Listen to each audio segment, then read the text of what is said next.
Steve, Scott Harris, BBC Radio Shropshire, nice to see you again. Yeah, the big question for you is from us, have you got all your Christmas shopping done yet? Yes. That's impressive. Yes. We won't ask you about the formation of the gifts around the tree unless you want to elaborate on that. No, we definitely won't elaborate on anything like that. Well, I'm glad that you're all sorted for Christmas with a week to go. A dramatic win last weekend. What impressed you the most, looking back? I think our appetite to win the game.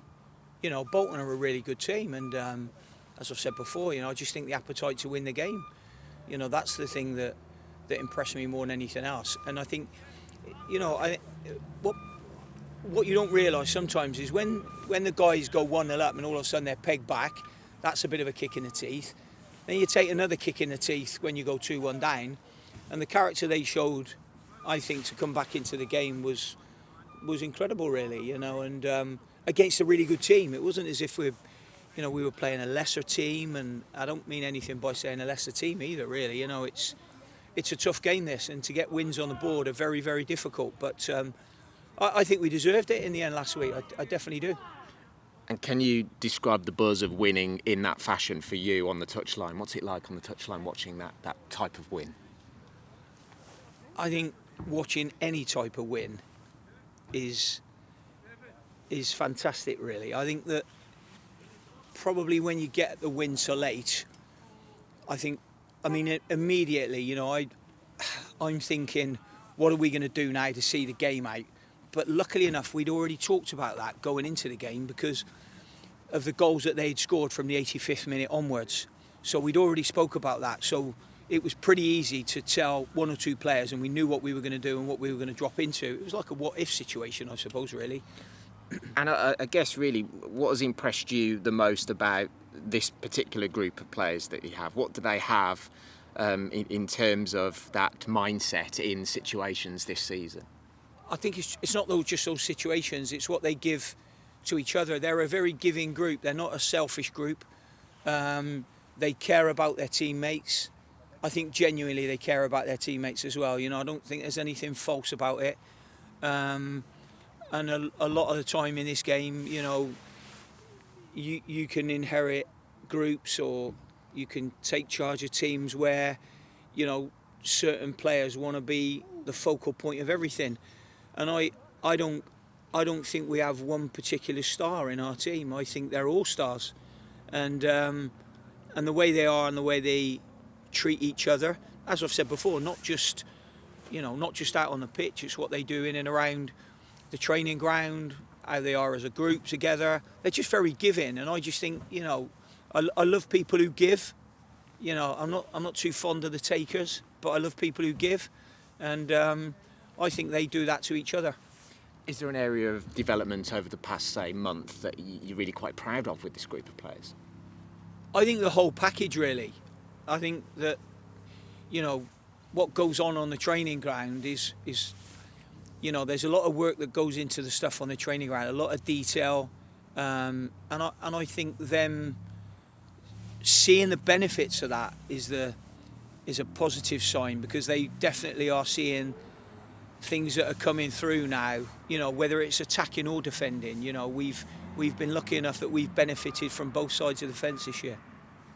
The cold a big factor in training this week. Have you had to do things a bit differently being on the 3G pitch than being on grass? Probably a little bit differently, because you would, just because the surface is not quite the same. So whilst you have to be careful a little bit on the Astro, we would have to be even more careful if we'd tried to get on the pitch this morning. And the pitch is like, they're impossible at the moment. So I think everybody will know that at the moment. Do you have any injury updates for us? Anything from Saturday, or maybe an update on the long-term players out? No, I don't really. I think that's just, I suppose the nearest ones you'll be talking about would probably be Elliot, Julian and Aidan. They're on their rehab at the moment. So until we get further on down the line with them, they're progressing slowly. At this moment in time, we haven't had, touch wood, we haven't had any setbacks, which is the biggest thing that we don't really want. The other two are, Dan went down for his 3-month check to see the surgeon on yesterday, and he's very happy with how Dan's coming along. So George will be the next one to have his checkup. But those guys are out all season anyway. But they're progressing well, and it's just the time with Elliot as well. So no real updates on them, but they're obviously in every day and working with the players on their continued road to fitness. You mentioned after the game on Saturday about the importance of supporters getting involved in matches. How does that lift you in those tough games away from home? Just the volume, the volume of the noise that comes out your end. What it'll do is it'll give you that extra yard of pace on a moment in time when you need it. It will give you that extra spring in your step, that encouragement that comes from the terraces. I think that's really important for us, certainly in the division we're in. While we can't perhaps compete in numbers, I think that our guys can definitely, make up for it in noise. But we know that's a twofold thing. We start well, it keeps them buoyant. But sometimes when we don't start well, we need them to give us that lift. But I think that's a team effort, and I think the supporters appreciate the players' efforts at this moment in time, and the players certainly appreciate our support, whether it's been at home or whether it's been away, because it's, football's expensive now, isn't it? So, we want to try and send them home as happy as we can, as often as we can. Yeah, you've been doing that as a real feel-good buzz at the moment. Looking ahead to Peterborough then, the win in the FA Cup just a few weeks ago, are the players feeling more confident, I suppose, especially being on this run of winning games? I probably think that would be natural. If you're winning games, then the team are going to be more confident. So, when we went into that game, we were on the back of, a real tough run of games, adding the injuries on top of it. I don't think we were as confident then as we are now. And confidence is a strange thing, really. But the one thing you can't do is you can't give your team confidence. If there was a bottle of confidence for sale, every manager out there wouldn't be any left on the shelves because we'd all be buying it. But I think that comes from them. I think it comes from work on the training ground. I think them getting pictures, knowing what they're doing, I think all that helps them, really. So I say they probably are slightly more confident, but there's nothing wrong with that as long as it doesn't ever grow to arrogance, and I don't see that with our boys. I definitely don't see that growing to arrogance. So yeah, it's a long-winded answer, but gives you good airtime there. Me good airtime. Thanks. One of the two. I appreciate that. In terms of Peterborough, then they'll be well equipped after the FA Cup game, won't they? They'll know all about Shrewsbury, but you'll know all about them. So, in terms of the challenges that Peterborough, just sum up some of the challenges that they'll provide Shrewsbury on Saturday. Well, whatever team they play, it will be a challenge for us, 100%. They're on a bit of a run this moment in time, but those runs can happen either way. And they've been on this run, and but I think they're still sixth in the table. They're a good team. Nothing changes about how hard the game was here, and we get the result to how hard the game's going to be there. We just need to make sure that we're on it, and some of the things that we did well in the last game, we've got to make sure that we do well again.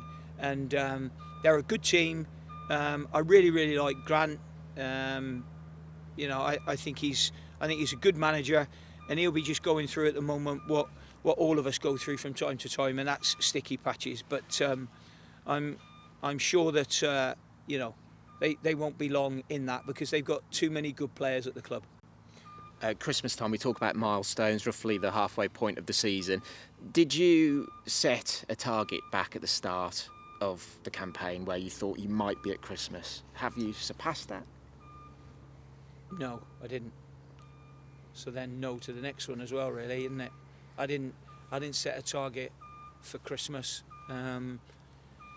So no, I haven't done that. And to be fair, if you start at the beginning of the season, it would be too far away anyway to set something. If you wanted to set something, you might be looking on batches of 3 games or 6 games or something like that. But I haven't tended to do that too much.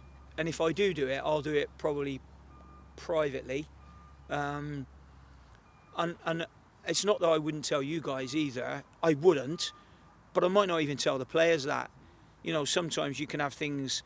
Sometimes when you have things written down, written goals they're actually quite good written goals, because it gives and puts urgency into you.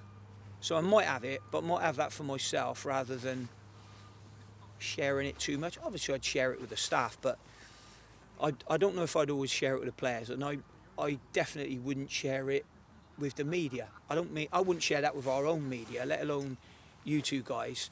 So I probably wouldn't share that anyway. I appreciate that answer, Steve. Thank Okay. you, and thanks for your time. Yeah, no, thank you. And Merry Christmas. And to you.